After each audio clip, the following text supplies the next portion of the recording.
السلام علیکم ورحمۃ اللہ وبرکاتہ۔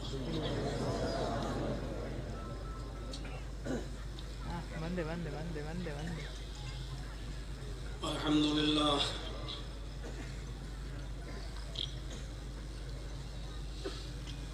الحمد للہ نحمده ونستعینه ونستغفره ونعوذ باللہ من شرور انفسنا ومن سیئات اعمالنا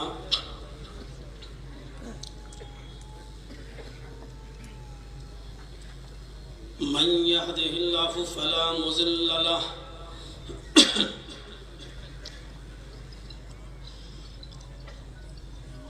ومن يضلله فلا هادي له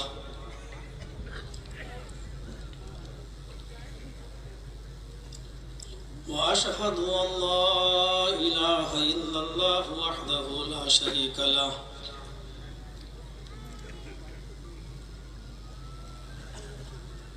وأشهد أن محمدا عبده وإياكم لعلكم ترحمون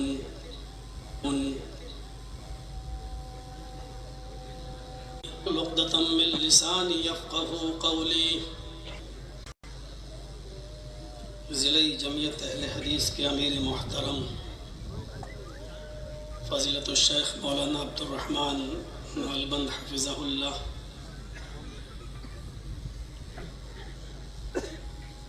کستوربا نگر کی مقامی جمعیت کے صدر جناب ناصر خان صاحب،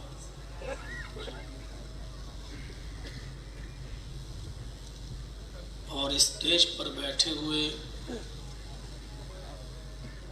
معقر علماء کرام، سرسی اور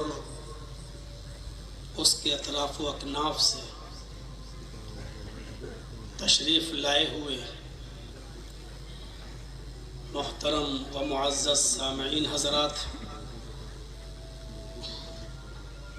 پردہ نشین اسلامی خواتین، ماں اور بہنوں،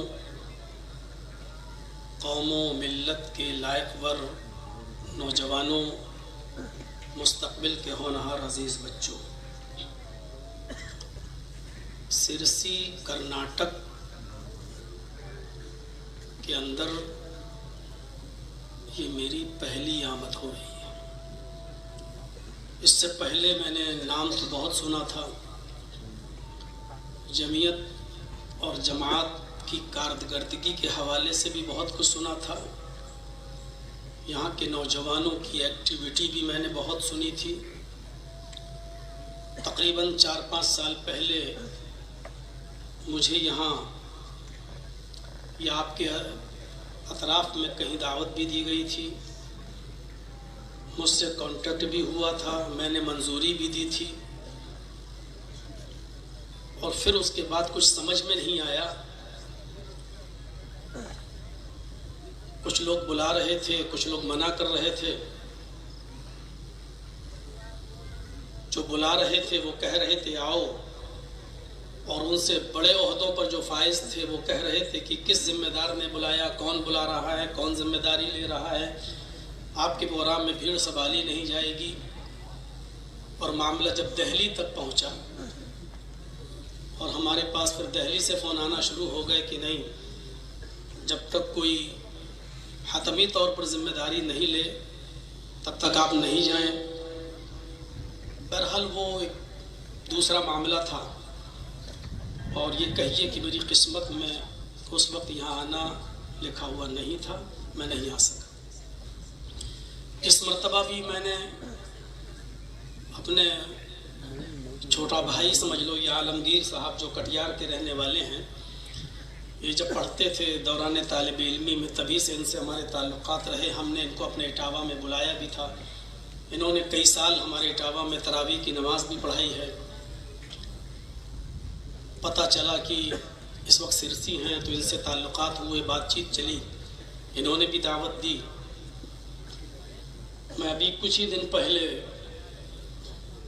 کھلی فضاؤں میں آب و ہوا لے رہا تھا کہ اچانک ان سے بات چیت ہوئی اور یہ طے ہوا کہ رمضان سے پہلے ہی آپ آ جائیں۔ میرا ارادہ تھا کہ رمضان کے بعد آیا جائے تاکہ لوگوں کو بھی کچھ پروگرام کرنے کے لیے ایک اچھا خاصا موقع مل جائے، لیکن یہاں ایک جوش تھا، ایک جذبہ تھا۔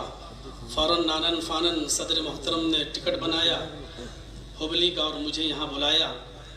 بہرحال میں یہاں تک پہنچا۔ اللہ رب العالمین علماء کی مزید عزت کرنے کی آپ کو توفیق عطا فرمائے۔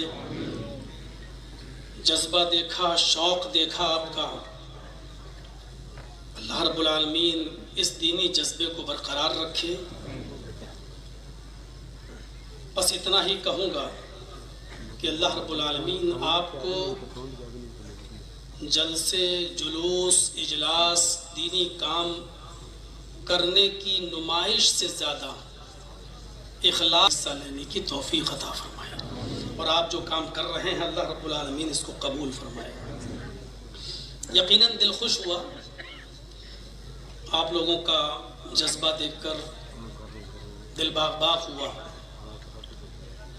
موضوع مجھے ملا ہے اصلاح معاشرہ۔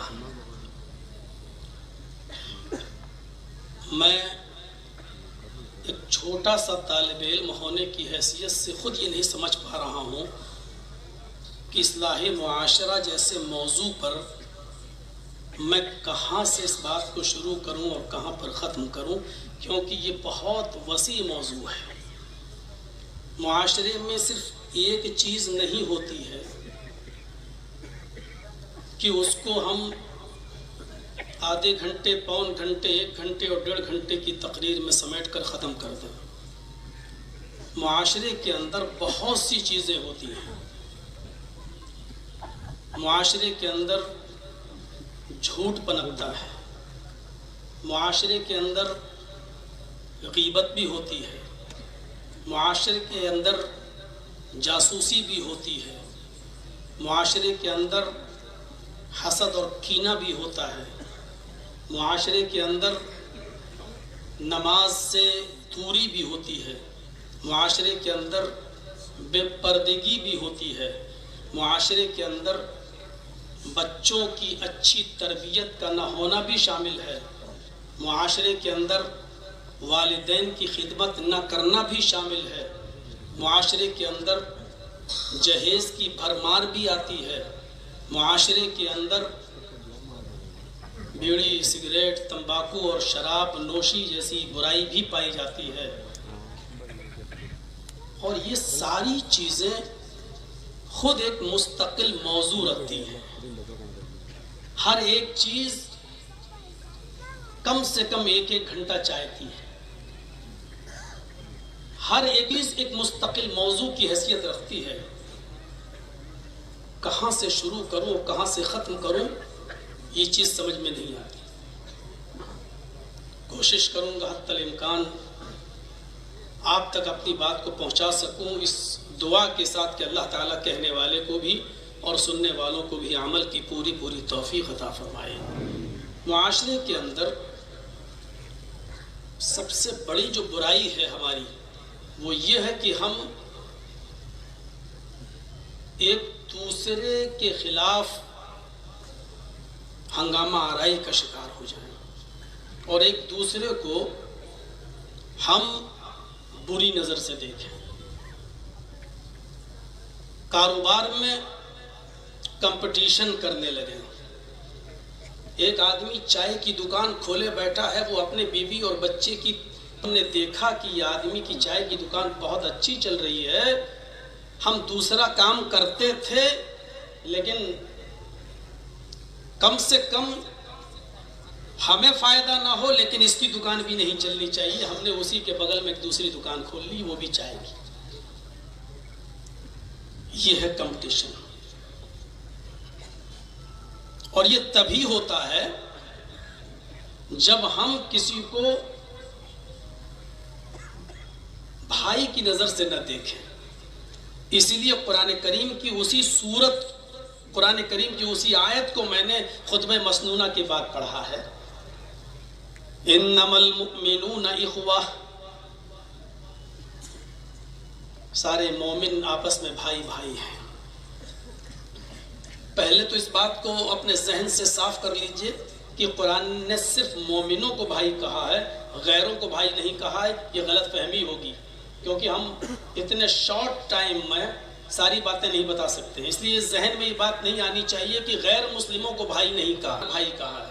یا ایھا الناس انا خلقناکم من ذکر و انثی وجعلناکم شعوبا وقبائل، یا ایھا الناس انا خلقناکم من ذکر و انثی، ساری دنیا کی مانو ذاتی، ساری دنیا کی انسانیت، یا ایھا الناس، ساری دنیا کی انسانیت، سارے دنیا کے لوگ، اللہ رب العالمین نے فرمایا اِنَّا خَلَقْنَاكُم مِّن ذَكَرٍ وَأُنثىٰ، ہم نے ان کو ایک ہی مرد اور ایک ہی عورت سے پیدا کیا ہے، یعنی ان سب کا باپ ایک ہے، ان سب کی ماں ایک ہے۔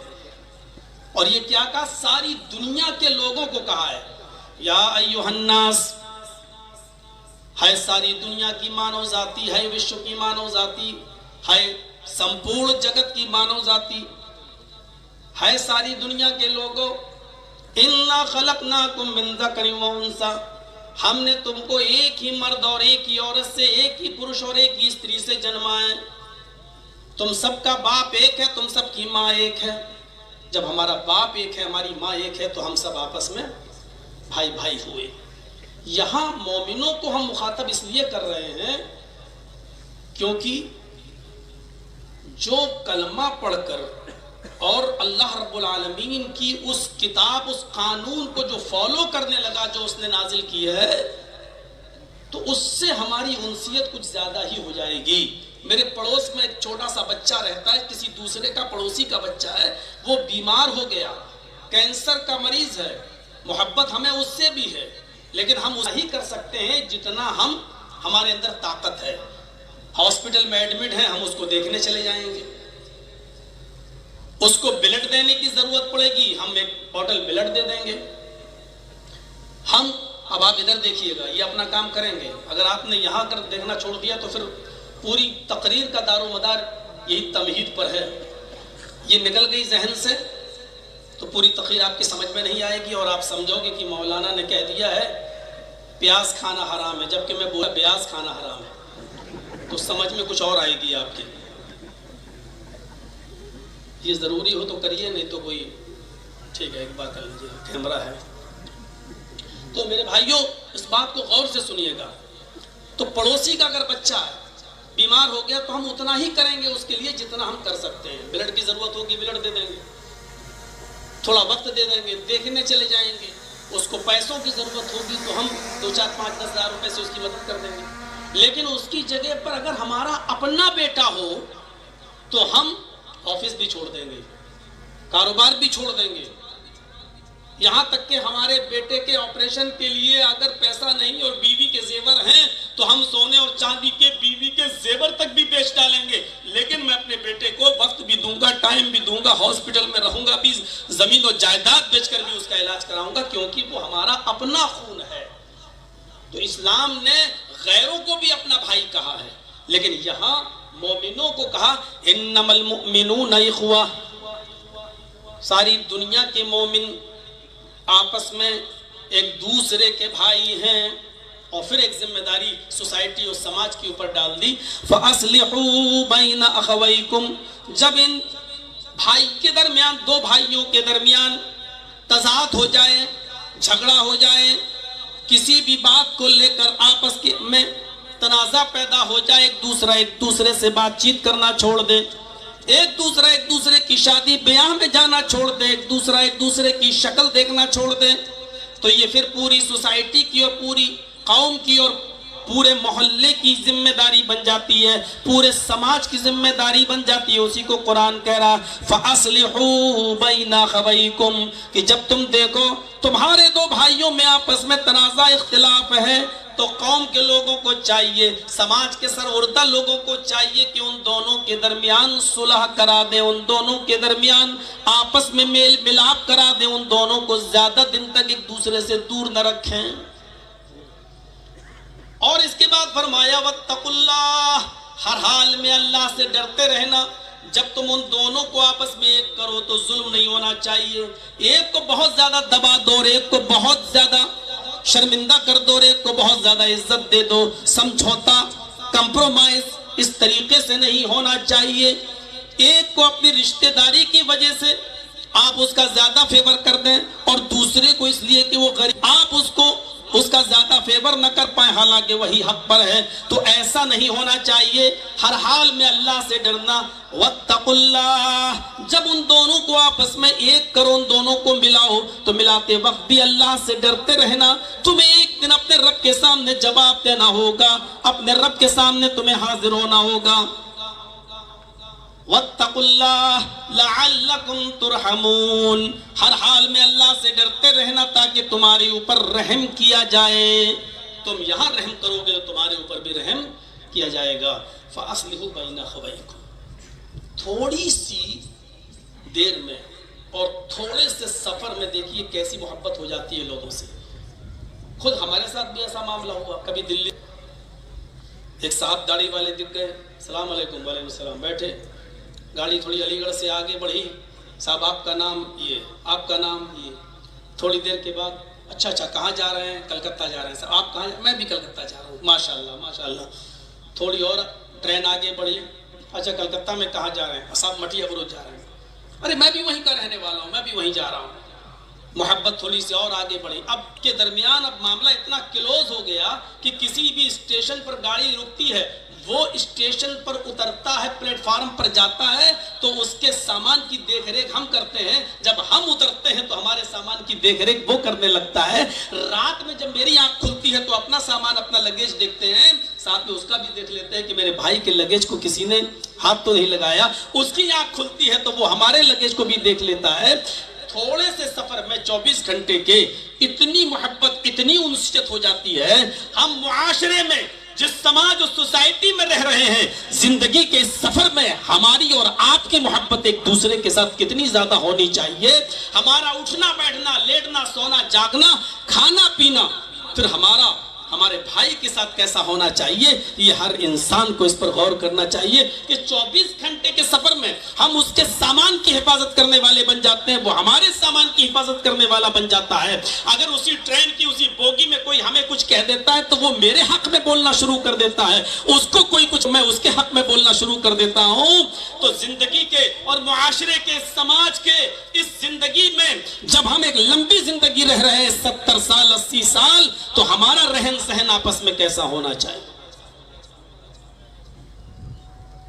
عدی ابن عمیر یہ کافر تھے. ان کے بھائی یہ مصعب ابن عمیر یہ مسلمان ہیں. جنگ بدر ہوئی، عجیب معرکہ تھا. باپ اگر نبی کا ساتھ دے رہا ہے تو بیٹا ابو جہل کا ساتھ دے رہا ہے. یہ عجیب جنگ تھی. غور کیجیے آپ، ایک بھائی اگر نبی کا ساتھ دے رہا ہے تو دوسرا بھائی ابو جہل کا. اور یہی ہوا. عمیر کے 2 بیٹے، ایک کا نام مصعب اور ایک کا نام عمیر. عدی، ایک کا نام عدی، ایک کا نام عمیر کے 2 بیٹے، ایک کا نام مصعب اور دوسرے کا عدی. مصعب محمد رسول اللہ کے ساتھ اور عدی ابو جہل کے ساتھ. جنگ ختم ہوتی ہے. جو کافر قید کیے گئے ان 70 کافروں میں عدی ابن عمیر کو بھی قید کر کے لایا گیا. عدی ابن عمیر کو جب لایا گیا تو کہا، جیلیں تو ایسی ہوتی نہیں تھی جس طریقے سے آج کی جیلیں ہیں. ایک بڑی فیلڈ کے اندر، ایک بڑے میدان کے اندر ان کے پیروں میں بیڑیاں ڈال کر، ہاتھوں میں ہتھکڑیاں ڈال کر ان کو چھوڑ دو. جب 70 کافروں کے پیروں میں بیڑیاں ڈالی گئیں تو عدی کے پیروں میں بھی بیڑیاں ڈالی جا رہی تھیں. جو صحابی عدی ابن عمیر کے پیروں میں بیڑیاں ڈال رہے تھے، وہاں مصعب ابن عمیر ان کے بھائی کھڑے تھے. مصعب ابن عمیر نے کہا اس صحابی سے، ایسے نہیں، اس طرح بیڑی ڈالو، ہاتھ میں اس طرح نہیں، اس طرح ہتھکڑی ڈالو. ارے ایسے ڈالو گے؟ میں اپنے بھائی کو اچھی طرح جانتا ہوں، وہ تالا توڑنے میں بڑا ماہر ہے، ہتھکڑی توڑنے میں بڑا ماہر ہے، بھاگ جائے گا. میں جانتا ہوں، اس کے پیروں میں ایسے بیڑیاں ڈالو تاکہ یہ توڑ نہ سکے. یہ لوہے کی کیل سے بھی بیڑیاں توڑ لیتا ہے، کھول لیتا ہے. جب یہ مشورہ دے رہے تھے مصعب ابن عمیر تو عدی نے چیختے ہوئے کہا، آئے مصعب شرم آتی ہے تیرے اوپر، تجھے بھائی کہتے ہوئے شرم آتی ہے؟ خون تیری رگوں میں بھی دوڑ رہا ہے، میری رگوں میں بھی دوڑ رہا ہے، اور تو ہمارے ساتھ یہ سلوک کر رہا ہے، اس کو مشورہ اور دے رہا ہے، ایسے نہیں ایسے ٹائٹ کرو۔ شرم آنی چاہیے تمہیں، اپنے بھائی کے بارے میں ایسا مشورہ دے رہے ہو۔ تو عدی نے کیا جواب دیا؟ حضرت مصعب نے کیا جواب دیا؟ اے عدی خاموش،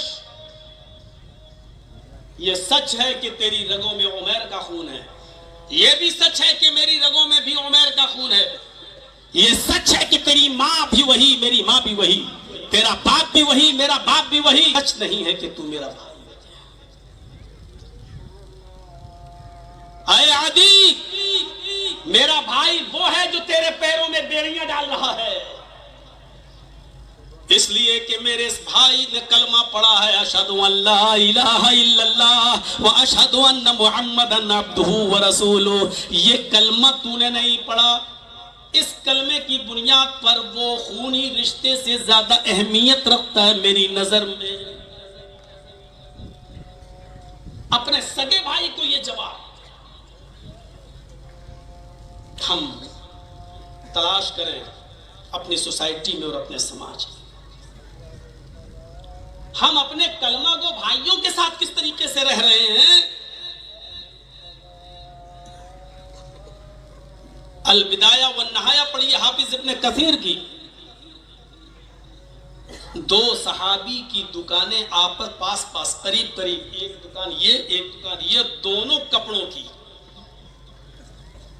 ایک کسٹمر آتا ہے اور ایک صحابی کی دکان پر جا کر کپڑا خریدتا، لے گیا، تھوڑی دیر کے بعد دوسرا کسٹمر آتا ہے، ابھی جو کپڑا لے گیا ہے وہی کپڑا مجھے دکھاؤ، اس صحابی نے دوسرا کپڑا اس کو دکھایا، یہ بھی لے گیا، تیسرا کسٹمر آیا، وہ بھی اسی دکان پر آتا ہے اور وہ بھی اس کپڑے کو دکھاتا ہے اور وہ بھی کپڑا خرید کر چلا جاتا ہے، چوتھا کسٹمر اسی دکان پر آتا ہے لیکن یہ دکاندار اب اس کو کپڑا نہیں دکھاتا ہے۔ ظہر کی نماز پڑھنے کے بعد یہ صحابی جب اپنی دکان پر آتے ہیں تو سوچتے لگتے ہیں، اللہ میرے تو 3 کسٹمر کپڑا خرید کر لے جا چکے ہیں، میرے بھائی کی جو میرے پڑوس میں دکان ہے اس کا ایک بھی کپڑا نہیں بکا ہے، وہ بھی کثیر العیال ہے، وہ بھی بیوی بچوں والا ہے، اس کے گھر میں بھی چولہا چلنا چاہیے، لہذا میں کپڑا نہیں بیچوں گا۔ چوتھا کسٹمر آتا ہے اور کہتا ہے کہ صاحب کو کپڑا دکھاؤ، یہ صحابی کہتے ہیں صاحب اب وہ کپڑا ختم ہو گیا ہے، اب میرے پاس نہیں ہے، ہاں اگر اس سے بھی اچھا کپڑا دیکھنا ہے تو میرے فلاں بھائی جو میرے پڑوس میں ہے اس کی دکان پر چلے جاؤ، وہ بھی اچھا کپڑا رکھتا ہے اور اس کے پاس بھی اچھا تمہیں ملے گا۔ اس شخص نے اپنے پاس آنے والے کسٹمر کو اس کی دکان پر بھیج دیا، 2-3 کسٹمر اس کی دکان پر بھی بھیج دیے ہیں۔ یہ جذبہ تھا بھائی بھائی کے درمیان، یہ جذبہ سکھا کر گئے تھے جناب محمد رسول اللہ صلی اللہ علیہ وسلم۔ انما المؤمنون اخوہ کا تقاضا یہ کہتا ہے کہ ہم آپس میں کمپٹیشن نہ کریں۔ یہاں تو یہ صورتحال ہے کہ ہم نے دکان کھولی تو ہم نے دوسرے کے بغل میں آپ نے بھی دکان کھول لی، اب ہماری چائے کی دکان پر 10 چائے بک چکی ہے، لیکن پھر بھی اس غریب کی چائے پر اگر ایک آدمی بھی آنا چاہتا ہے تو ہم اس کو آواز دے کر اپنی طرف بلا لیتے کہ آؤ آؤ ذرا میری طرف آ جاؤ۔ یہی حال رکشے کا ہے، یہی حال آٹو کا ہے، یہی حال ٹیکسیوں کا ہے کہ ہم چیخ چیخ کر اپنی طرف آنے والے یا دوسری طرف جب کوئی جاتا تو ہم اس کو بھی آواز دے کر اپنی طرف بلا لیتے ہیں۔ میرے بھائیوں، یہ معاشرے کے اندر سب سے بڑی برائی پائی جاتی ہے، ہمارے معاشرے میں، سماج کے اندر۔ ہمارے اسلام نے، قرآن نے، جناب محمد رسول اللہ نے ہمیں سبق یہ سکھایا ہے، جو اپنے لیے پسند کرو وہی چیز اپنے بھائی کے لیے بھی پسند کرو، جو تم اپنے لیے پسند کرتے ہو اپنے بھائی کے لیے بھی پسند کرنی چاہیے۔ اگر تمہیں یہ پسند ہے کہ ہمارے بیوی اور بچے بھوکے نہ مرے تو تمہیں چاہیے کہ دوسرے کے بھی بیوی بچے ہیں ان کے گھر میں بھی چولہا جلنا چاہیے۔ میرے بھائیوں، یہ جذبہ ہمارے سماج و سوسائٹی کے اندر نہیں آ رہا ہے، اسی لیے کہا انما المؤمنون اخوہ، سارے مسلمان آپس میں ایک دوسرے کے بھائی ہیں۔ فَأَصْلِحُوا بَيْنَ أَخْوَيْكُمْ، انسانی تقاضا ہے، شیطان ایک دوسرے کے ساتھ لگا ہوا ہے، ہو سکتا ہے کہ ان دونوں کے درمیان ناچاقی پیدا کرا دے، جھگڑا پیدا کرا دے، تو سماج کے سربردہ لوگوں، سماج کے سرداروں اور سماج کے وقار لوگوں کی ذمہ داری بنتی ہے کہ ان دونوں کو زیادہ دنوں تک ایک دوسرے سے الگ نہ رہنے دیں، ان دونوں صلح کرا دیں۔ یہ چیز ہمارے اور آپ کے اندر ہونی چاہیے۔ حضرت سعید ابن جبیر ایک بہت بڑے تابعی گزرے ہیں میرے بھائیوں۔ تصور کیجئے حجاج ابن یوسف ثقفی کے عتاب کا شکار ہو گئے۔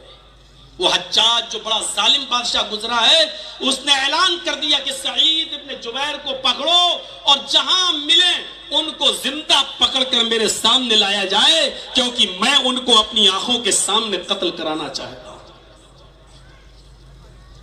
سعید ابن جبیر جتنا دن غائب رہ سکتے تھے رہے، بھاگتے رہے رات کا موقع اٹھا کر، لیکن حجاج ابن یوسف کی سرحد جہاں تک تھی اس کو پار نہیں کر پائے۔ ایک دن کسی کے گھر میں رات میں ٹھہرے ہوئے تھے، اور اس کام میں اپنے لوگ زیادہ ماہر ہیں، دوسرے جاسوسی نہیں کرتے ہیں، اپنوں کے لیے اپنے جاسوسی کرتے ہیں۔ اب یہ پتہ چل جائے کہ اتنے روپے کا انعام، اتنے لاکھ کا انعام، ہم ہی لوگوں میں سے جاسوس پیدا ہو جائیں گے۔ سعید ابن جبیر کی جاسوسی کر دی گئی اور حجاج ابن یوسف کے 2 سپاہیوں نے ان کو پکڑ لیا۔ اس گھر میں چھاپا مار کر سعید ابن جبیر کو لایا جا رہا ہے۔ تقریباً 1 ہفتے کا سفر ہے، یعنی گھوڑے پر یا اونٹ پر لایا جائے تو حجاج ابن یوسف کے پاس پہنچنے میں 1 ہفتہ لگے گا۔ ان دونوں سپاہیوں نے سعید ابن جبیر کی عبادت دیکھی، ان کا تقوی دیکھا، پرہیزگاری دیکھی کہ جہاں نماز کا وقت ہوا فوراً انہوں نے 2 رکعت نماز پڑھی، پھر چل دیے۔ پھر نماز کا وقت ہوا، نماز پڑھی، پھر چل دیے۔ وہ جانتے تھے کہ ہمارا انجام کیا ہوگا، وہ جانتے تھے کہ ہم حجاج کے سامنے پیش ہوں گے اور ہمیں مار دیا جائے گا۔ ان دونوں سپاہیوں نے بھی دیکھا یہ بیچارے رات میں نماز پڑھتے ہیں اور دن میں روزہ رکھتے ہیں، بڑا نیک انسان ہے، ہم اگر اس کو حجاج کے سامنے پیش کر دیے تو حجاج اس کو قتل کر دے گا۔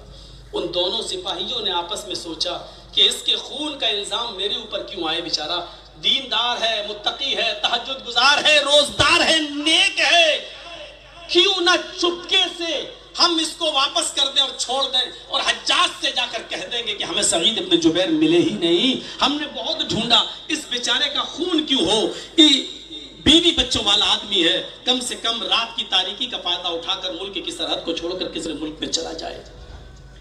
ان دونوں سپاہیوں نے رات کی تاریکی میں سعید ابن جبیر سے کہا، اے سعید، ہمارا مشورہ ہے کہ تم یہاں سے چلے جاؤ، ہم حجاج ابن یوسف سے کہہ دیں گے کہ سعید ہمیں ملے ہی نہیں، تمہاری نمازوں نے، تمہاری عبادت نے، تمہاری دینداری نے ہمارے دل کو موہ لیا ہے، میں نہیں چاہتا کہ تمہارا قتل کیا جائے۔ سعید ابن جبیر نے کہا، میں بھاگ کر نہیں جاؤں گا، اگر تم مجھے چھوڑ رہے ہو یہ سوچ کر کہ واقعی میں بے قصور ہوں تو تمہارا احسان ہوگا میرے اوپر، میں کثیر العیال ہوں، میرے بچے زیادہ ہیں، ان کی پرورش کی ذمہ داری میرے اوپر ہے، آپ کا احسان ہوگا میرے اوپر۔ ان لوگوں نے کہا جاؤ، میں نے تمہیں چھوڑ دیا ہے۔ سعید ابن جبیر 2-3 میل دور جاتے ہیں اور پتہ نہیں 2-3 میل دور جانے کے بعد کیا سوچتے ہیں کہ پھر واپس آتے ہیں اور ان دونوں سپاہیوں کے پاس آ کر کہتے ہیں، آئے سپاہیوں، آئے حجاج کے سپاہیوں، مجھے حجاج کے پاس لے چلو۔ ارے میں نے تو تمہیں چھوڑ دیا، پھر تم یہاں کیوں آئے ہو؟ کہا نہیں، تم مجھے اسی کے پاس لے چلو، وہ میرے ساتھ جو کرنا چاہے کرے۔ آئے سعید، تم نہیں جانتے کہ حجاج کتنا ظالم ہے، تمہیں قتل کر دے گا۔ فرمایا کہ قتل ہو جانا گوارا ہے، لیکن اب میں واپس نہیں جاؤں گا۔ ان سپاہیوں نے کہا ریزن کیا ہے، وجہ کیا ہے؟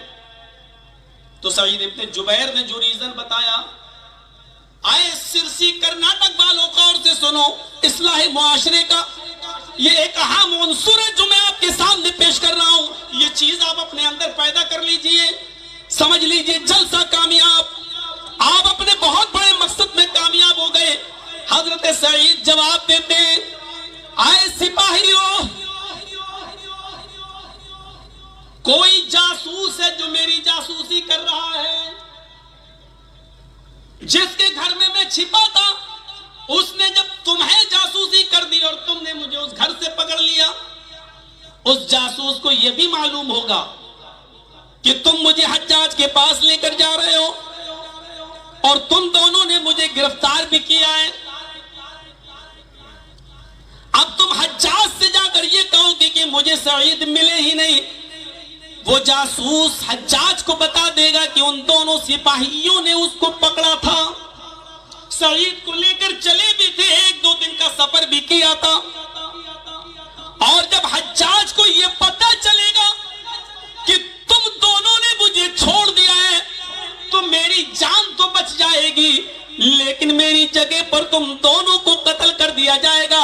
حجاج میرا انتقام تم دونوں سے لے گا اور تم دونوں کی گردنیں تن سے جدا ہو جائیں گی۔ ہمارے نبی جناب محمد رسول اللہ نے فرمایا، جو اپنے لیے پسند کرو وہی اپنے بھائی کے لیے پسند کرو۔ جب میں اپنے لیے یہ پسند نہیں کرتا کہ میری گردن کٹے، دوسرا بچے، تو تمہارے لیے میں یہ کیسے برداشت کر سکتا ہوں، کیسے یہ میں سہ سکتا ہوں کہ تمہاری میری وجہ سے تمہاری جان چلی جائے اور میں بچ جاؤں؟ نہیں، ایسا ہرگز نہیں ہوگا کہ میں اپنی جان بچانے کے لیے تم دونوں کی زندگی کو خطرے میں ڈال دوں۔ پولیس والوں کی، سپاہیوں کی ضد نہیں تم جاؤ، سعید کی ضد نہیں اب میں حجاج ہی کے پاس جاؤں گا۔ مجبور ہو کر وہ دونوں سپاہی اس کو حجاج کے پاس لائے، حجاج نے کھانا کھلایا، مہمان نوازی کی، آخری تمنا پوچھی۔ اللہ والوں کی آخری تمنا 2 رکعت نفل نماز رہی ہے، انہوں نے بھی 2 رکعت نفل نماز پڑھی اور اس کے بعد پیچھے سے ہاتھ باندھ دیے گئے اور حضرت سعید ابن جبیر کو کی گردن پر جلاد نے تلوار ماری اور حجاج ابن یوسف نے اپنی آنکھوں کے سامنے سعید ابن جبیر کو قتل کروا دیا۔ اس پورے واقعے کو بتانے کا صرف مقصد یہ ہے، انہوں نے اپنی جان دے دی لیکن اپنی جان کو بچانے کے لیے دوسروں کی جان کو خطرے میں نہیں ڈالا۔ سچا مسلمان وہی ہوتا ہے کہ اپنی وجہ سے وہ دوسروں کو خطرے میں نہیں ڈالتا ہے۔ یہ معاشرے کے، سماج کی اصلاح کا سب سے بڑا عنصر ہے، ہمیں غور کرنا چاہیے اس بات پر۔ ہم اپنی سوسائٹی پر غور کریں، کیا جو چیز ہم اپنے لیے پسند کرتے ہیں کیا وہ اپنے بھائی کے لیے ہم پسند کر رہے ہیں؟ سیکھیے حضرت مصعب ابن عمیر کے جواب سے۔ کیا جواب دیا؟ نہیں، تو میرا بھائی نہیں ہے، میرا بھائی وہ ہے جو تیرے پیروں میں بیڑیاں ڈال رہا ہے۔ ایمانی رشتہ خونی رشتے سے زیادہ بڑا ہوتا ہے۔ انما المؤمنون اخوہ فاصلحوا بین اخویکم واتقوا اللہ لعلکم ترحمون۔ اس رشتے میں دراڑیں کہاں سے آتی ہیں، اس رشتے میں ناچاکیاں کہاں سے آتی ہیں، اس سلسلے میں دوریاں کہاں سے پیدا ہوتی ہیں، اس سلسلے میں 1-2 واقعات کی طرف آنا چاہتا ہوں۔ قرآن نے وہ چیز بیان کی ہے کہ اس رشتے میں دراڑیں کہاں سے آتی ہیں۔ یا ایھا الذین آمنوا اجتنبوا کثیرا من الظن ان بعض الظن ولا تجسسوا ولا یغتب بعضکم بعضا۔ ایمان والو، آپس میں تم ایک دوسرے کے لیے بدگمانیاں مت کرو، زیادہ بدگمانیوں سے بچو۔ اجتنبوا کثیرا من الظن، زیادہ بدگمانیوں سے بچو۔ ان بعض الظن اسم، بعض بدگمانیاں انسان کو گناہگار بنا دیتی ہیں۔ بدگمانی کرنا ایک دوسرے کے بارے میں، پتہ نہیں کیا ہے، ہم جا رہے ہیں، ہماری آپ سے بنتی نہیں ہے، آپ چھت پہ کھڑے ہیں اور ہم مسجد سے نکل کے جا رہے ہیں اور آپ ہمارے دشمن ہیں یا آپ ہمارے مخالف ہیں، اب ہم پڑھتے ہوئے جا رہے ہیں مہموں میں سبحان اللہ سبحان اللہ الحمدللہ الحمدللہ، ہماری نظر آپ سے ٹکرائی، آپ کی نظر ہم سے ٹکرائی، آپ نے میرے ہونٹ ہلتے ہوئے دیکھے تو کیا کہیں گے؟ یہ کمینہ مجھے گالی دے رہا ہوگا، کیونکہ میرے ہونٹ ہل رہے ہیں۔ یہی ہے بدگمانی. بعض بدگمانیاں انسان کو گناہگار بنا دیتی ہیں، اور ضروری نہیں کچھ لوگ مل کر بھی کسی کے بارے میں کچھ سوچیں اور وہ صحیح ہی ہو جائے. ایک شخص لنگڑاتے ہوئے چلا آ رہا ہے. جرجیت صاحب نے دیکھا اس کو کہ لنگڑاتا ہوا چلا آ رہا ہے. جرجیت صاحب ایک ڈاکٹر ہیں، مثال دے رہا ہوں. جرجیت صاحب نے کہا، اپنے دوست سے باتیں کر رہے ہیں، مان لیجئے مولانا عبد الرحمن صاحب سے میں باتیں کر رہا ہوں، یہ بھی ڈاکٹر ہیں. میں نے کہا کہ عبد الرحمن صاحب، یہ سامنے جو آدمی چلا آ رہا ہے، یہ لنگڑاتا ہوا آ رہا ہے، اس کی ریڑھ کی ہڈی میں درد ہے. اب ڈاکٹر صاحب نے، عبد الرحمن صاحب نے اپنا تجربہ پیش کیا. نہیں تمہارا تجربہ غلط ہے، اس کے پیر میں موچ آ گئی ہے، اس لیے یہ لنگڑاتے ہوئے چلا آ رہا. دیکھیے دونوں نے اپنا اپنا تجربہ بیان کیا، سامنے آ رہا ہے، ہم لوگوں نے دونوں نے گمان کیا. جرجیت صاحب کہہ رہے ہیں ریڑھ کی ہڈی میں درد ہے، عبد الرحمن صاحب کہہ رہے ہیں نہیں، اس کے پیر میں موچ آ گئی. وہ لنگڑاتے ہوئے قریب آیا، ہم دونوں آپس میں کہتے ہیں دیکھیے ابھی کس کی بات صحیح ہوتی ہے. وہ قریب آیا، کہا، اس نے کہا کہ آپ دونوں کیوں مسکرا رہے ہیں، کیا بات ہے، کیا بحث چل رہی ہے؟ کہ صاحب آپ لنگڑاتے ہوئے چلے آ رہے ہیں، اس لیے ہمارا تجربہ کہتا ہے کہ آپ کی ریڑھ کی ہڈی میں درد ہے. یہ ڈاکٹر صاحب کہہ رہے ہیں کہ نہیں، آپ کے پیر میں موچ آ گئی. آپ بتائیے تو دونوں میں کون صحیح ہے؟ اس نے کہا کہ تم دونوں غلط ہو. نہ میری ریڑھ کی ہڈی میں درد ہے، نہ میرے پیر میں موچ آئی ہے، میری تو چپل ٹوٹ گئی ہے، اس لیے میں لنگڑاتے ہوئے چل رہا ہوں. دونوں کا گمان غلط ہے. ضروری نہیں ہے کہ ہم جس کے بارے میں جو گمان کر رہے ہیں وہ صحیح ہی ہو. یا ایھا الذین آمنوا اجتنبوا الظن ان بعض الظن،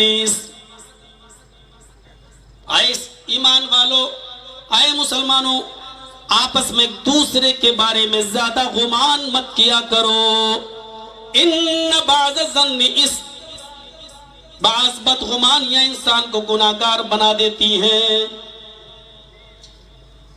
کوئی لڑکی بیچاری فون پہ بات کرتے ہوئے چلی جا رہی ہے، ضرور اپنے بوائے فرینڈ سے بات کر رہی ہوگی. یہ ہمارے ذہن میں سب سے پہلا خیال آتا ہے. یہ خیال کیوں نہیں آتا کہ ہو سکتا ہے کہ وہ اپنے بھائی سے بات کر رہی ہو، یہ بھی ہو سکتا ہے کہ وہ اپنے باپ سے بات کرتی ہوئی آ رہی ہو، یہ بھی ہو سکتا ہے کہ اس کی ماں ہاسپٹل میں ایڈمٹ ہو اور وہ ان کا حال چال معلوم کرتی ہوئی فون کرتی ہوئی جا رہی ہو. یہ بھی تو گمان ہمارے اندر آ سکتا ہے. لیکن نہیں، چونکہ وہ ایک لڑکی ہے اور اکیلے جا رہی ہے، اس لیے ہمارے ذہن میں شیطان یہ بدگمانی پیدا ہوئی جا رہی ہے. یہ گمان ہمارے اندر پیدا ہوتا، وہ گمان ہمارے اندر پیدا نہیں ہوتا. جاسوسی سے اسی لیے منع کیا ہے، زیادہ بدگمانی سے اسی لیے منع کیا ہے اسلام نے. بدگمانی نہیں ہونی چاہیے. امام اوزائی بہت مشہور ایک بزرگ گزرے ہیں، ان کی بیوی سے پڑوس کی کوئی عورت ملنے کے لیے آئی، اور صبح سورج نکلنے کے بعد جب ملنے آئی، ذرا غور سے سنیے گا اس واقعے کو. امام اوزائی کی بیوی سے پڑوس میں رہنے والی ایک عورت جب ملنے آئی، اس نے دروازے کو دستک دی. امام اوزائی نے دروازہ کھولا، دیکھا کہ ہمارے گاؤں کی محلے کی ایک عورت ہے. اندر چلے گئے اور اپنی بیوی سے کہا کہ کوئی لیڈی ہے، کوئی خاتون ہے، تم ان سے بات کرو، میں کیا بات کروں. چلے گئے وہ اپنے روم میں. ان کی بیوی نے ان کو بلایا، اور امام اوزائی جہاں چٹائی پر بیٹھے تھے اسی چٹائی پر ان کو بٹھا دیا اپنے پڑوس کی عورت کو. اتفاق سے اس چٹائی پر پانی پڑا ہوا تھا، بھیگی ہوئی تھی. تو جیسے ہی وہ خاتون، وہ لیڈی، وہ پڑوسن اس چٹائی پر بیٹھی تو پیچھے سے اس کی شلوار بھیگ گئی. اس نے ایسے جھٹکتے ہوئے کہا کہ یہ تم نے، بتائیے تمہارا بچہ بھی یہ کھیل رہا ہے اور بچے کے جسم پر کپڑا بھی نہیں ہے، اس بچے نے اس چٹائی پر پیشاب کر دیا ہے اور تم نے مجھے اس چٹائی پر بٹھا دیا اور اس کا پیشاب میرے کپڑوں کو ناپاک کر دیا. امام اوزائی رحمہ اللہ کی بیوی کہتی ہے، میری بہن تم بالکل بے فکر رہو، جس کو تم پیشاب سمجھ رہی ہو یہ پیشاب نہیں ہے، میں نے تمہیں کوئی غلط جگہ پر نہیں بٹھایا ہے، تم اسی جگہ پر بیٹھی ہو، بیٹھی رہو۔ لیکن وہ عورت کہتی ہے کہ میں کیسے مان لوں پیشاب نہیں ہے؟ تم روم سے آ رہی ہو، بچہ یہاں کھیل رہا تھا اپنے باپ کے پاس، اس کے جسم پر کپڑا نہیں ہے، تم کہتی ہو پیشاب نہیں، اس بچے نے ہی پیشاب کیا ہوگا۔ ان کی بیوی نے پھر کہا کہ میری بہن، میں گارنٹی کے ساتھ کہہ رہی ہوں کہ یہ پیشاب نہیں ہے، کم سے کم میری بات کو تو رکھو۔ پڑوسن کہتی ہے کہ نہیں، آپ کو مجھے سیٹسفائی کرنا ہوگا، مطمئن کرنا ہوگا کہ یہ پیشاب نہیں ہے۔ پیشاب نہیں ہے تو یہ کیا ہے؟ پانی کا گلاس بھی نہیں دکھ رہا ہے، لوٹا بھی نہیں دکھ رہا ہے، یہ پانی بھی نہیں ہے تو پھر ہے کیا؟ جب اس نے مجبور کیا تو امام اوزاعی رحمہ اللہ کی بیوی نے کہا کہ اے میری بہن سنو، جس چٹائی پر تم بیٹھی ہو ہمارے شوہر فجر کی نماز کے بعد اسی چٹائی پر قرآن کی تلاوت کرتے ہیں، اور جب سورج نکلنے لگتا ہے تو اس وقت وہ دعا کرتے ہیں، اپنے گناہوں کی معافی مانگتے ہیں اور توبہ اور استغفار میں لگ جاتے ہیں۔ جب وہ توبہ اور استغفار میں لگتے ہیں تو اتنا روتے ہیں کہ ان کے رونے سے یہ چٹائی بھیگ جاتی ہے، چٹائی پر ان کے آنسوؤں سے یہ چٹائی تر ہو جاتی ہے۔ آئے میری بہن، جس چٹائی کے اوپر تم بیٹھی ہوئی ہو اور جو چیز تمہاری شلوار میں لگی ہوئی ہے یہ پیشاب نہیں ہے، یہ میرے گھر کا پانی بھی نہیں ہے، یہ میرے شوہر کے وہ آنسو ہیں جو اپنے گناہوں کی سیاہی کو دھل دھل کر ان کی آنکھوں سے نکلے ہیں، یہ میرے شوہر کے آنسو ہیں جو میں بتانا نہیں چاہ رہی تھی، لیکن تمہیں سیٹسفائی ہونا تھا، ممکن ہونا، مطمئن ہونا تھا، اس لیے میں نے بتایا یہ میرے شوہر کے آنسو ہیں جس پر تم بیٹھی ہوئی ہو۔ بدگمانی انسان کو کیا کیا سوچنے پر مجبور کر دیتی ہے۔ سوچو کہ جو آنسو تھے وہ اس کو پیشاب سمجھ رہی تھی، یہ بدگمانی۔ بدگمانی کی وجہ سے کتنی لڑکیوں کے رشتے ٹوٹ گئے، بدگمانی کی وجہ سے کتنے لوگ آپس میں ایک دوسرے کے دشمن بن گئے، بدگمانی کی وجہ سے کتنے لوگ ایک دوسرے کے جان کے دشمن بن گئے۔ بدگمانی کی وجہ سے کتنے گھر اجڑ گئے، اور بدگمانی کی وجہ سے کتنے لوگوں نے خود کو آگ کے حوالے کر دیا اور زہر کھا کر انہوں نے خود اپنے آپ کو مار ڈالا۔ یہ ساری کی ساری معاشرے کی برائی بدگمانی کی وجہ سے ہو رہی ہے۔ یا ایھا الذین آمنوا اجتنبوا کثیرا من الظن ان بعض الظن، بعض بدگمانیاں انسان کو گناہگار بنا دیتی ہیں۔ ولا تجسسوا، تم ایک دوسرے کی جاسوسی بھی مت کرو۔ ٹوہ میں لگنا، فون پہ بات ہو رہی ہوں، بیٹھ گئے ہوں، دیکھیں کیا بات ہے، مہمان کو کمرے میں ٹھہرایا تو جھانک کے دیکھ رہا ہوں، ٹوہ کرنا۔ حضرت عمر فاروق کا معمول تھا رات میں گشت کرنے کا، امیر المومنین کا معمول تھا رات میں گشت کرنے کا، پتہ لگانے کا کہ کون بھوکا سویا، کون کھا پی کر سویا، کسی کو پریشانی تو نہیں۔ ایک رات جب گشت کر رہے تھے تو دوران گشت ایک آواز سنائی دی، تو آواز بڑی سریلی تھی، کوئی گانا گانے والی گانا گا رہی تھی، دروازے اور کھڑکیاں چاروں طرف سے بند تھے۔ حضرت عمر چونکہ لمبے چوڑے موٹے تازے تھے تو انہوں نے اپنی لمبائی کا فائدہ اٹھایا اور پنجوں کے بل دیوار پہ چڑھ کے جھانک کر دیکھا کہ معاملہ کیا ہے، یہ گانے کی آواز اس گھر سے کیوں آ رہی ہے۔ حضرت عمر فاروق نے جب جھانک کر دیکھا تو ایک بوڑھا آدمی رہا ہوگا، کوئی 80 90 85 سال کا بوڑھا آدمی، شراب کے نشے میں دھت ہے، چڑھی ہوئی ہے، اور اسی نشے میں وہ ایک مغنیہ کو بلا کر اس کا ڈانس کروا رہا تھا، ناچ ہو رہا تھا، اور وہ گانا گا رہی تھی بڑی سریلی آواز میں۔ حضرت عمر نے کہا کہ رنگے ہاتھ پکڑا گیا ہے، اب گئے اور چھلانگ لگا کر، جمپ لگا کر کود گئے، اندر آ گئے۔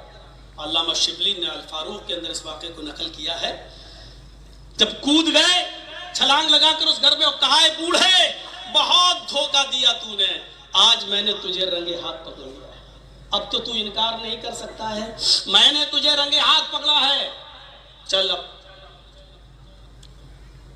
حضرت عمر کو دیکھا تو اس کا شراب کا نشہ بھاگ گیا، اچھے اچھوں کے نشے بھاگ جاتے تھے، حضرت عمر کو دیکھا شراب کا نشہ بھاگ گیا، ٹوٹ گیا، لیکن اس نے دلیر بن کر، بہادر بن کر جواب دیا، اے امیر المومنین، یہ سچ ہے کہ میں شراب کے نشے میں ہوں، یہ بھی سچ ہے کہ میں نے مغنیہ کو بلایا ہے، یہ بھی سچ ہے کہ یہ ناچ رہی ہے اور ڈانس کر رہی ہے، یہ بھی سچ ہے کہ میں نے ایک حرام کام کا ارتکاب کیا ہے، مجھے جو سزا ملنی چاہیے وہ آپ دیجئے، لیکن آپ کو کیا سزا ملنی چاہیے، کیونکہ آپ نے بھی قرآن کے کئی کئی اصول توڑے ہیں، شریعت کے کئی کئی اصول آپ نے بھی توڑے ہیں۔ حضرت عمر نے چھوڑ دیا، پہلے میری غلطی بتاؤ، جمہوریت سب سے بڑی اسلام کی دین ہے، اپنے خلاف بھی باتیں سننے کا جذبہ ہونا چاہیے ہمارے اندر۔ بڑا مسئلہ یہ ہے کہ ہم اپنے خلاف کو سننا نہیں چاہتے، اپنے خلاف کو سننا نہیں چاہتے، اور یاد رکھیے اپنے خلاف سننے کا جذبہ اپنے اندر پیدا کر لو، اللہ کی قسم بڑی ترقی کرو گے، بڑی ترقی کرو گے، آپ کی ترقی کو کوئی روک نہیں پائے گا۔ اور جیتی جاگتی مثال میں ہوں، اپنے خلاف جتنا سننے کا جذبہ آپ اپنے اندر پیدا کر لو گے، آپ کو اتنا ہی زیادہ اللہ رب العالمین کی طرف سے مقبولیت ہے۔ شرط یہ ہے کہ اپنے اندر سنجیدگی کے ساتھ آپ اپنے خلاف بھی سننے کا جذبہ پیدا کر لو، کوئی جواب نہیں، اگر آپ کے خلاف بات کہی جا رہی ہے تو اس کی اصلاح کرنے کی کوشش کرو، اور اگر آپ کے خلاف بات جو کہی جا رہی ہے وہ آپ کے اندر نہیں پائی جاتی ہے۔ رسول اللہ صلی اللہ علیہ وسلم جب کوہ صفا پر چڑھے اور جب کہا کہ بتاؤ میں تم سب کو اللہ سے ڈرانے کے لیے آیا ہوں، اور میں تمہیں ایک لشکر سے ڈرانے والا ہوں جو بہت جلدی تم پر حملہ کرنے والا ہے، اگر میں تم سے یہ کہوں تو کیا تم میری بات کو مانو گے؟ سارے لوگوں نے منہ بیک زبان کہا بالکل آپ کی بات کو مانوں گا۔ آپ نے کہا کہ میری بات کو فوراً ماننے کی وجہ کیا ہے؟ کہا ما جربت علیک الا صدقا، میں نے آپ کی زندگی کو دیکھا ہے، آپ 40 سال میں کبھی جھوٹ نہیں بولے، آپ نے 40 سال کے اندر کبھی امانت میں خیانت نہیں کیا ہے، آپ نے 40 سال کے اندر کسی کے ساتھ کوئی برا سلوک نہیں کیا ہے، اس لیے آج آپ جو بات کہیں گے آج ہم آپ کی بات کو ماننے کے لیے تیار ہیں، بتائیے کوئی لشکر ہو جو ہم پر حملہ کرنے والا ہو؟ آپ نے کہا نہیں، میں نے تو ایسے ہی کہا یہ جاننے کے لیے کہ تم مجھے اتنا ایماندار، اتنا سچا مانتے ہو تو آج بھی مجھے سچا مان لو، میں اللہ کا نبی ہوں، اللہ کا پیغمبر ہوں، تم کو جہنم کے عذاب سے ڈرانے آیا ہوں، اللہ نے مجھے آخری رسول بنا کر بھیجا۔ جیسے یہ کہا سب خاموش، اب جھوٹا کیسے کہہ دے، ابھی تو سب سے سچا کہا ہے، ابھی تو 40 سالہ زندگی کا اعتراف کیا ہے، ابھی تو ایکسپٹ کیا ہے، اب جھوٹا کیسے کہہ دے؟ کوئی نہیں بولا۔ کون بولا؟ جو نبی کا رشتے میں چچا لگتا تھا، ابو لہب، وہ بولا، اور کیا بولا؟ نیچے اتر، اپنی بکواس سنانے کے لیے جمع کیا ہے، الہذا جمعتنا، کیا اسی لیے تو نے ہم کو یہاں اکٹھا کیا کہ تیری بکواس سنے؟ تبا لک یا محمد، اے محمد تو برباد ہو جا۔ اتنی بڑی گالی اور اتنی بڑی بدتمیزی، لیکن پوری سیرت کی کتابیں پڑھ جائیے آپ، اللہ کے رسول نے اس بدتمیزی کا کوئی جواب نہیں دیا، اپنے خلاف یہ بات سنی، چپکے سے اتر گئے، اللہ نے تو جواب نہیں دیا، لیکن نبی نے تو جواب نہیں دیا، لیکن اللہ نے اس جواب کا جواب جو دیا وہ یہ دیا کہ قیامت کی صبح تک ساری دنیا کے مسلمانوں کی زبان رہے گی، تبت یدا ابی لہب و تب، یہ سورت جب بھی پڑھی جائے گی اور ابو لہب کو بددعا دی جاتی رہے گی۔ میرے بھائیوں، جس کا خود کوئی آدمی جواب نہ دے تو اللہ کی طرف سے اس کی مدافعت ہوتی ہے۔ حضرت عمر نے اس کو چھوڑ دیا، فرمایا میں نے کیا اصول توڑا ہے؟ فرمایا کہ اے امیر المومنین، اللہ کے نبی صلی اللہ علیہ وسلم کا ارشاد گرامی ہے کہ جب تم کسی کے گھر داخل ہونا چاہو تو پہلے دروازے کو کھٹکھٹاؤ۔ آپ نے دروازہ نہیں کھٹکھٹایا۔ نبی اکرم نے فرمایا کہ جب تم کسی کے کے گھر جاؤ تو گھر والے سے اجازت لو. آپ نے اجازت نہیں لی. جس طرح چور دیوار پر چڑھ کر چھلانگ لگاتے ہیں آپ اسی طریقے سے میرے گھر میں انٹر ہوئے, داخل ہوئے. اور اللہ کے نبی نے فرمایا تم کسی کی جاسوسی مت کرو, اندرون خانہ سے تمہیں کوئی مطلب نہیں. اگر دروازے بند ہو کھڑکیاں بند ہو تو تم کسی کے گھر تک جھانک نہ کرو کہ کیا ہو رہا ہے. بلکہ بخاری کی روایت کے مطابق نبی اکرم نے یہاں تک فرمایا تمہارے دروازے اور کھڑکیاں بند ہو اور پھر بھی کوئی تمہارے گھر میں جھانکنے کی کوشش کرے اور تم اس کو دیکھ لو تو باہر نکل کر اس کی دونوں آنکھیں پھوڑ دو. تم مجرم نہیں ہوگے, تمہارے اوپر کوئی گناہ عائد نہیں ہوگا. امیر المومنین آپ نے یہ اصول توڑے, یہ ضابطے توڑے, آپ کو کیا سزا ملنی چاہیے؟ حضرت عمر نے اس کو کچھ نہیں کہا. کہا کہ پہلے میں اپنی اصلاح کروں گا پھر تجھ سے نپٹوں گا. اس کو چھوڑ کے چلے گئے. 4 سال کے بعد وہ بوڑھا جب اور کمزور ہو گیا, چلنے پھرنے کے اس کو بیت المال سے وظیفہ چاہیے تھا. وہ آیا اور لائن میں لگ گیا. 4 سال کے بعد حضرت عمر کی نظر جب اس کے اوپر پڑی تو ارے یہ تو وہی شیخ ہے, وہی بوڑھا ہے. اس کو بلایا ادھر آؤ. اس کو الگ لے گئے. بوڑھا سمجھ گیا کہ اب لگیں گے 40 کوڑے, اب سزا ملے گی. حضرت عمر نے اس کو کھجور کھلایا, پانی پلایا اور اس بوڑھے سے کہا کہ بتاؤ کس مقصد سے آئے ہو؟ اس نے کہا کہ بوڑھا ہو گیا ہوں, کمانے کے لائق نہیں, وظیفہ لینے آیا. ٹھیک ہے وظیفہ ملے گا. اس کا وظیفہ اسی دن جاری کر دیا. اور وظیفہ جاری کرنے کے بعد اکیلے میں اس کو سمجھایا, سب کے سامنے نہیں, اکیلے میں. معاشرے کا ایک سب سے بڑا جرم یہ ہے کہ ہم ایک دوسرے کو ننگا کرتے ہیں, ایک دوسرے کی اصلاح کرتے ہیں تو دوسروں کے سامنے کرتے ہیں تاکہ ہمیں بہت بڑا عالم کہا جائے, بہت بڑا جانکار کہا جائے. اگر کسی سے کوئی غلطی ہو جائے تو مجمع میں اس کی اصلاح کی جاتی ہے تاکہ لوگ اس کو سمجھے کہ یہ کم جاننے والا, اور ہم کو سمجھے کہ دیکھیں کتنا بڑا عالم ہے. فوراً اس نے مجلس کے اندر اس کی غلطی کو پکڑ لیا ہے. تو میرے بھائیوں, حضرت عمر نے اس بوڑھے کو اکیلے میں لے جا کر سمجھایا وظیفہ تمہارا آج سے جاری, لیکن اے بزرگوار پیر اٹکے ہیں, پتہ نہیں کب اللہ کو پیارے ہو جاؤ, کب اس دنیا سے رخصت ہو جاؤ. کم سے کم اس عمر میں تو شراب چھوڑو, اس عمر میں تو ناچ گانا چھوڑو. ارے اللہ اللہ کرو. انما الاعمال بالخواتیم, اعمال کا دار و مدار آخری عمر سے ہوتا ہے. توبہ اور استغفار کرنے کی عمر ہے اور تم شراب پی رہے ہو. اس بوڑھے نے کہا جزاکم اللہ احسن الجزاء. امیر المومنین اللہ آپ کو اس کا جزائے خیر دے جو آپ نے مجھے تنہائی میں سمجھایا. لیکن میں آپ کو یقین دلاتا ہوں اور آپ کو اپنی بات بتاتا ہوں, آج مجھے 4 سال ہو گئے. جس دن آپ نے مجھے کمرے میں چھوڑا, مجھے میرے حال پہ چھوڑا اور آپ چلے آئے کہ پہلے میں اپنی اصلاح کروں بعد میں تمہیں سمجھوں گا, میں نے اسی دن اللہ سے توبہ کر لی تھی اور اس دن سے میں نے نہ تو شراب کو ہاتھ لگایا اور نہ کوئی مغنیاں میرے گھر میں ناچنے کے لیے آئی, گانے کے لیے آئی. میرے پیارے ساتھیوں, معاشرے اور سماج کی اس برائی کو کس طریقے سے حضرت عمر نے ہینڈل کیا ہے. اس بوڑھے کو رنگے ہاتھ پکڑا بھی, لیکن اپنے خلاف سنا کہ میں نے بھی 3 جرم کیے ہیں تو اس کو چھوڑ دیا. پھر 4 سال تک اس بوڑھے کے بارے میں کبھی کسی کے خلاف زبان, کسی کے سامنے زبان نہیں کھولی. پھر اس کے گھر کی جاسوسی بھی نہیں کی, اس کو اس کے حال پہ چھوڑ دیا ہے, اس کو کوڑے نہیں مارے, پھر اپنی اصلاح بھی کی ہے. اور جب بوڑھا 4 سال کے بعد آیا تو اس کو تنہائی میں لے جا کر اس کو سمجھایا بھی اور اس انداز سے سمجھایا. لیکن اس بوڑھے نے اقرار کیا کہ 4 سال سے میں نے آج تک شراب کو ہاتھ نہیں لگایا. غور کرو, تنہائی میں کی جانے والی تبلیغ, تنہائی میں کی جانے والی اصلاح کتنی مؤثر ہوتی ہے, کتنی فائدے مند ہوتی ہے. حضرت عمر فاروق نے اس برائی کو کیسے ہینڈل کیا ہے اور کس طریقے سے اس کو سلجھایا ہے.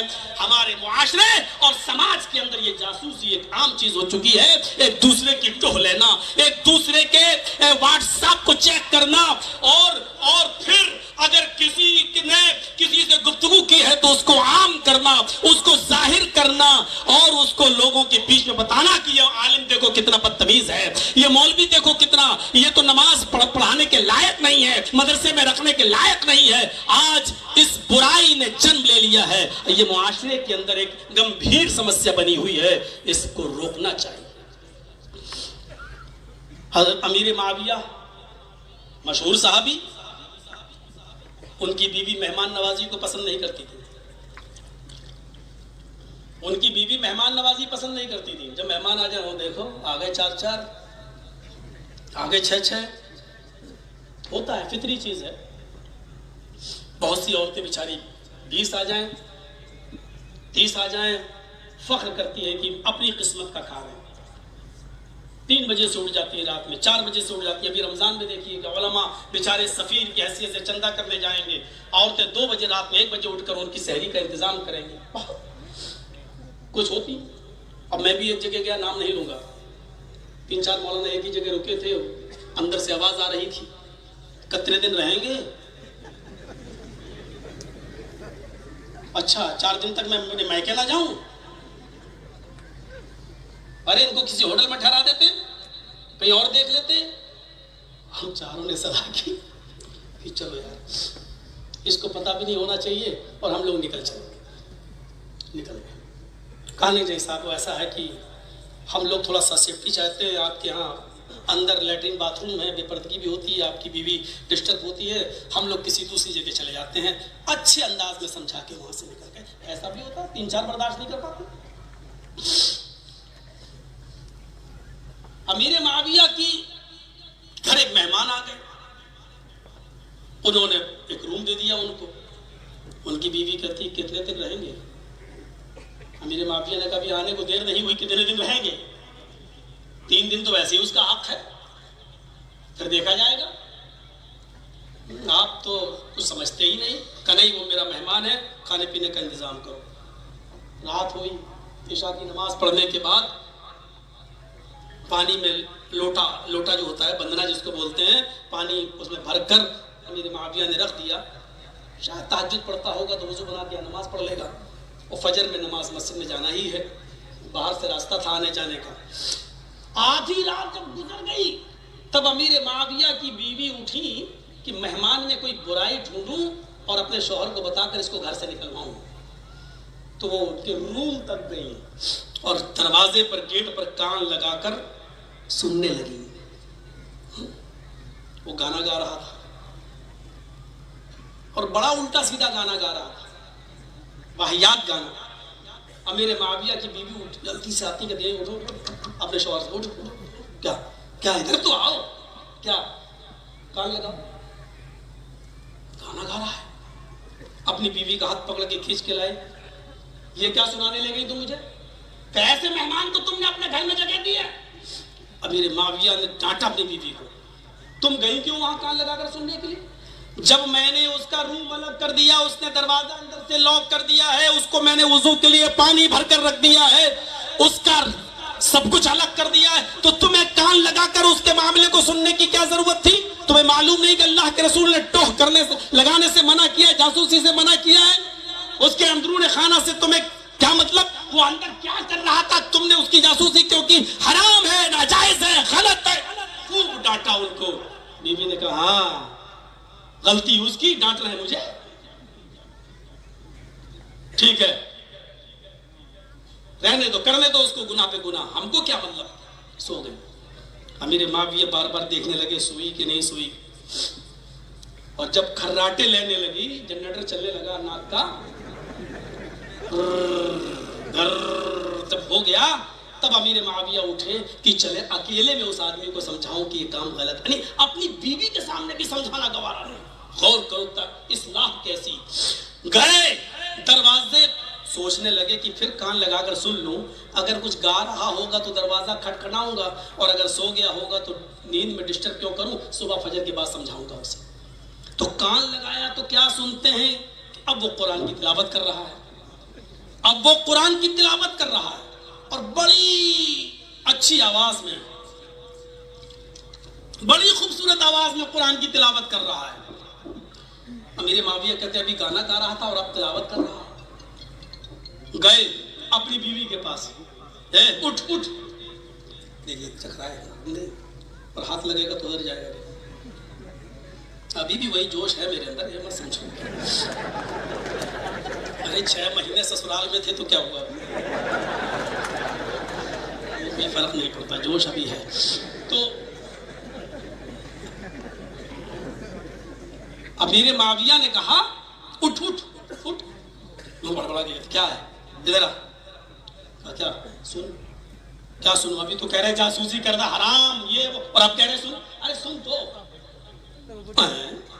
یہ تو بڑا بہلوکیہ ہے آپ کا مہمان، کیوں کبھی گانا گاتا ہے کبھی قرآن کی تلاوت کرتا ہے، بڑی اچھی آواز میں قرآن پڑھ رہا ہے۔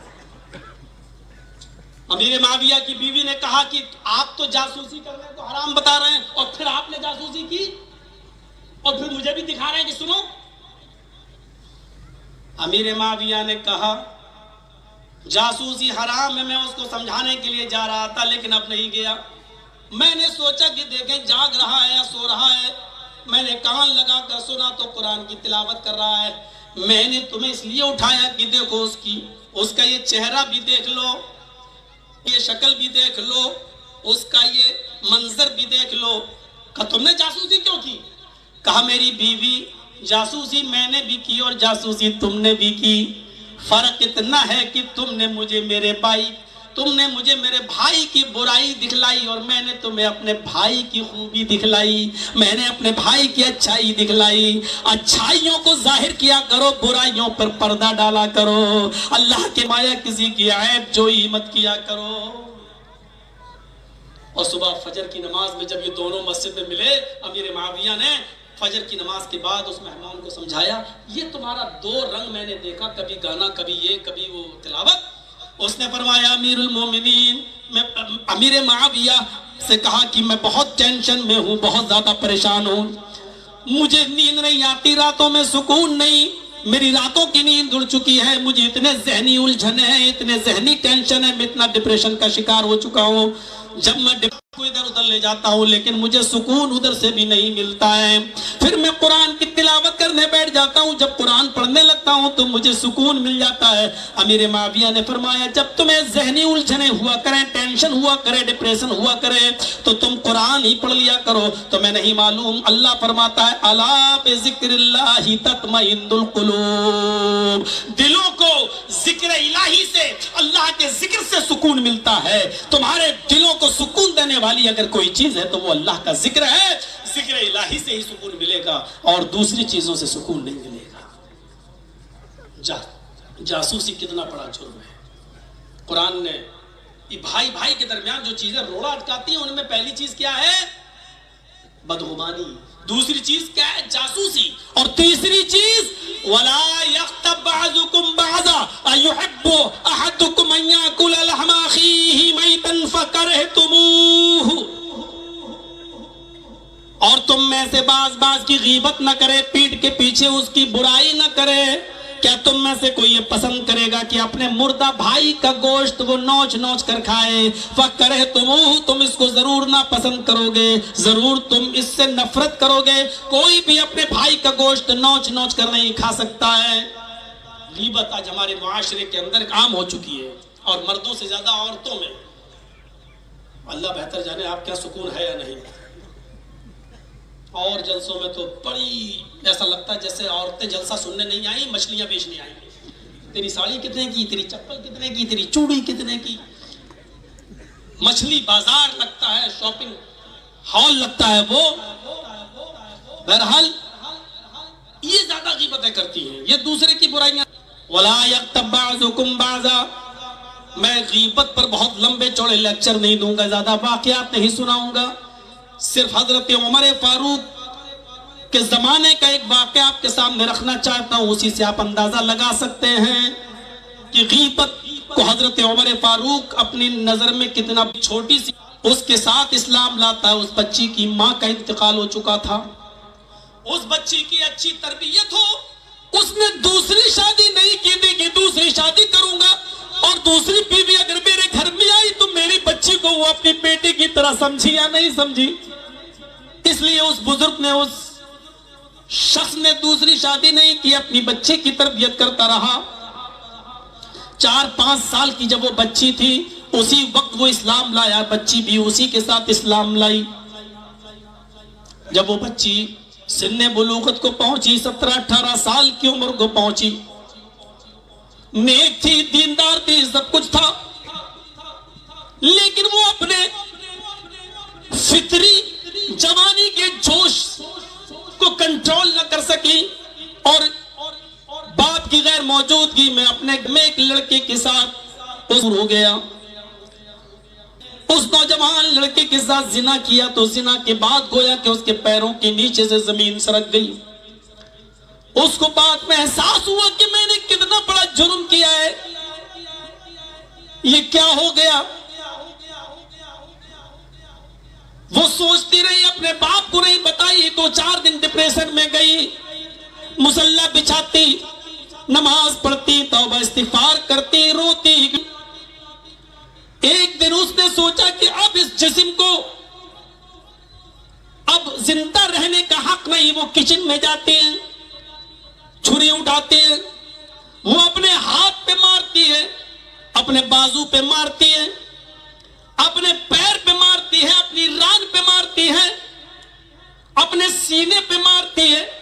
پھر اس نے اس چھری کو اپنے پیٹ میں مارنا چاہا کہ باپ کی انٹری اسی گھر میں ہوتی ہے. باپ نے دیکھا کہ میری بیٹی زخموں سے لہو لعان ہے, چھری اپنے پیٹ پہ مارنے والی ہے, پکڑا ہاتھ, چھری کو پھینکا. بیٹی یہ کیا ہوا؟ یہ دماغی توازن تمہارا کیسے خراب ہو گیا؟ کئی دنوں سے میں دیکھ رہا ہوں کہ تمہارا رہن سہن بدل گیا, تم تنہائی پسند ہو گئی ہو. آج چھری بھی اٹھا لی. کہا ابو مجھے چھوڑ دیجئے, مجھے زندہ رہنے کا حق نہیں ہے. کہا بیٹی مجھے بتاؤ تو صحیح, ہر چیز کا حل ہے. قرآن کریم میں زندگی گزارنے کے اصول بتائے گئے ہیں. کوئی گناہ ہوا تو بتاؤ. بیٹی نے اپنے باپ سے کچھ نہیں چھپایا. کہا آئے میرے ابو, آج ایسا مجھ سے 4-5 دن پہلے, 1 ہفتہ پہلے ایسا جرم ہو گیا, میں زنا کر بیٹی. آئے ابو, میں ابو دکھانے کے لائق نہیں, میں اب زندہ نہیں رہنا چاہتی, میں مرنا چاہتی ہوں, مجھے مر جانے دو. ابو نے کہا یہ حل نہیں ہے بیٹا, گناہ ہو گیا ہے, توبہ کرو, استغفار کرو, اللہ سے معافی مانگو. 2 سال گزر گئے, 3 سال گزر گئے, 4 سال گزر گئے. وہ توبہ کرتی رہی, استغفار کرتی رہی, معافی مانگتی رہی. مصلی اور توبہ, مصلی اور دعا, نماز اور دعا, چٹائی تک آنسوؤں سے تر ہونے لگی. لڑکی دھیرے دھیرے اور جوان ہوتی گئی. اس کے رشتے آنے لگے, نکاح کا پیغام آنے لگا, اور ایک تو بہت نیک پیغام آ گیا. دیندار گھرانے سے ایک اچھے لڑکے کا پیغام آیا. اس لڑکے کے پیغام کو آتا دیکھ باپ نے اس لڑکے کے پیغام کو ٹھکرانا گوارا نہیں کیا. نہیں, یہ بچہ ہماری بیٹی کے لیے نیک رہے گا. پھر سوچتا ہے کہ میں اس نوجوان لڑکے سے اپنی بیٹی کے بارے میں بتاؤں یا نہ بتاؤں. اگر میں نے بتا دیا کہ میری بیٹی سے 4-5 سال پہلے زنا کا صدور ہو چکا ہے, اگر یہ بات سن لی تو کہیں ایسا نہ ہو کہ پھر وہ ہماری بیٹی کا ہاتھ نہ پکڑے, چھوڑ دے, رشتہ ہی توڑ دے.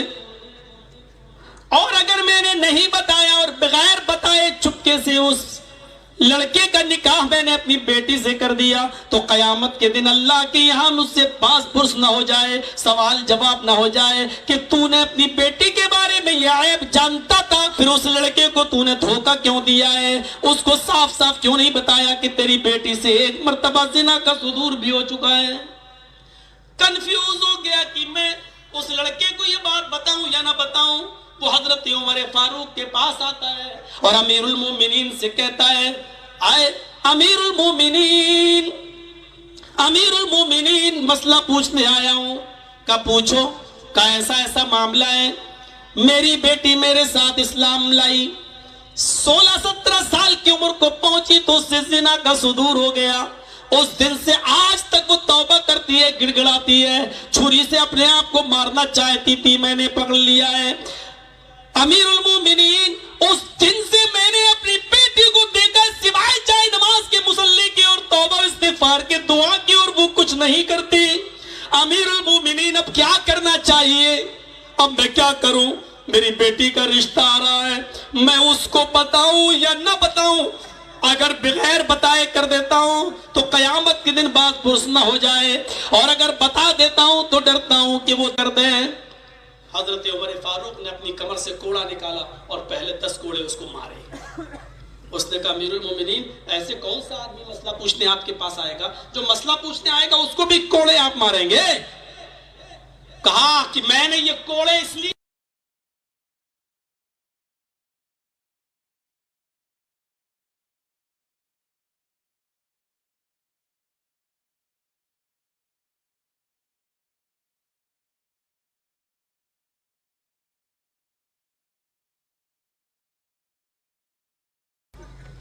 معاشرے پر، اور یہ ساری برائیاں ہمارے معاشرے میں پائی جا رہی ہیں، ساری برائی ہمارے معاشرے میں پنپ رہی ہیں۔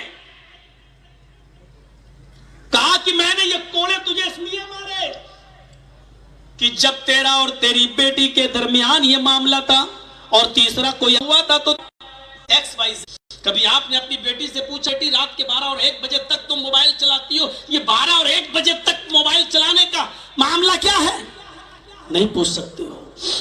حضرت مریم جو محراب میں ہیں، ذکر و اذکار میں لگی ہوئی ہیں، اور ان کے پاس بے موسم پھل آ جاتا ہے۔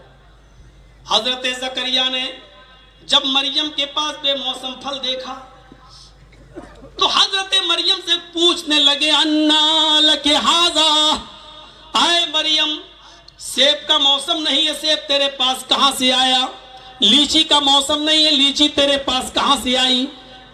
اس پھل کا تو موسم ہی نہیں ہے، یہ پھل تیرے پاس کہاں سے آیا؟ حضرت مریم نے جو جواب دیا، قرآن بات کا ڈاکوؤں پر یہ اثر پڑا، کہنے لگے کہ یہ بچہ تو سفر میں اپنی ماں کا اتنا کہنا مانتا ہے، ہم آج تک اپنے رب کی نافرمانی کرتے رہے۔ وہ سارے کے سارے ڈاکوؤں نے توبہ کیا اور اس بچے کو اپنا پیر و مرشد مان لیا اور اعتراف کیا اور لوٹا ہوا مال سب دیا۔ ایک طرف مائیں اس طریقے سے تربیت کیا کرتی تھی، ایک صحابیہ ان کے گھر بچہ پیدا ہوتا ہے، موطا امام مالک کی روایت، ان کے گھر بچہ پیدا ہوتا ہے، وہ بچہ جب پیشاب کرتا ہے ماں پانی کا لوٹا لے کر اس بچے کی شرمگاہ پر ڈال دیتی ہے۔ بچہ جب پیشاب کیا ماں نے پانی کا بدنا لوٹا برتن اس کی شرمگاہ پہ ڈالا۔ جب بچہ پہلا دن تھا، چلنے کے لائق ہوا، پہلا دن ہے، کھڑا ہوتا ہے، چلتا ہے اپنے پیروں پر اور اس کو پیشاب لگتا ہے تو بچہ پانی کا برتن لے کر پیشاب کرنے جا رہا ہے، اور جیسے ہی وہ بیٹھ کر پیشاب کرتا ہے اپنے ٹوٹے پھوٹے نازک ہاتھوں سے اپنی شرمگاہ پر وہ پانی ڈال رہا ہے۔ جو ابھی جانتا نہیں استنجا کیسے کیا جاتا ہے، جو ابھی جانتا نہیں کہ اپنی شرمگاہ کو کس ہاتھ سے پکڑا جائے، کیسے استنجا کیا جائے، جو ابھی اس سے ناشنا نابلد، لیکن وہ اپنی ماں کی تربیت کے مطابق پانی کا برتن اپنی شرمگاہ پہ ڈال رہا ہے، اور ماں ایک دوسری جگہ بیٹھ کر دیکھ رہی ہے کہ میرا بچہ پانی کے برتن کو اپنی شرمگاہ، میں کامیاب ہو گئی، میں اپنے بچے کو جو تربیت دینا چاہتی تھی وہ دے دی، میں اپنے بچے کو جو سکھانا چاہتی تھی وہ سکھا دی، میں اپنے بچے کو جو تعلیم دینا چاہتی تھی وہ دے دی۔